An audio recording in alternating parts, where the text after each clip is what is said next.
mentioned the salt, Epsom salt. Well, it just so happens that I have a question that I received today, and it has to do with the salt. So, salt, why does it work? Well, that's a great question.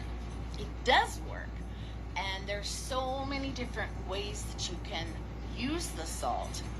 I can think of 20 right now, 20 different ways. So why does it work? Well, number one, it does have magnesium in it. So magnesium, our body definitely needs. And what I also find is that the salt draws out pain. It draws out energy. Salt is very healing. So when you use salt, say you're using it as an Epsom salt soap, which I always recommend. You need to stay in it at least 10 minutes. You can stay in it longer, but at least 10 minutes is very effective. So the salt you can use basically anywhere. Now, last night or this week, let's say this week, I recommended the salt be used on the feet because the feet were hurting.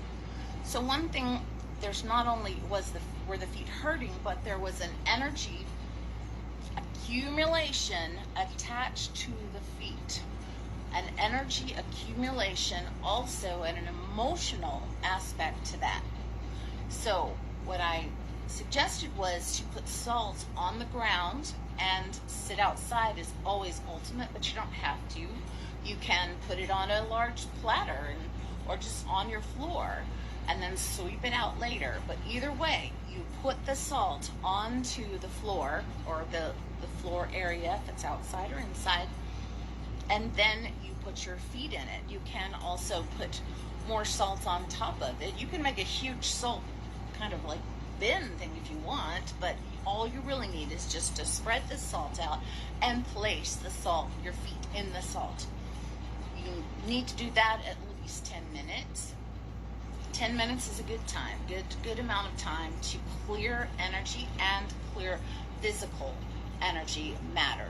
Draw it out. Salt will draw out, almost like mud draws out a poison, like a snake bite. Mud, salt, similar. Okay, so also you can use salt to hold in your hands, and I will hold it in my hands and I will just let the energy come out of me. I put salt on my head, I'll put salt around my doorways. There's a plethora of reasons to use salt, and I can definitely send anyone a little bit of information already written about salt, and I'd be happy to send that to you if you'd like more information on that.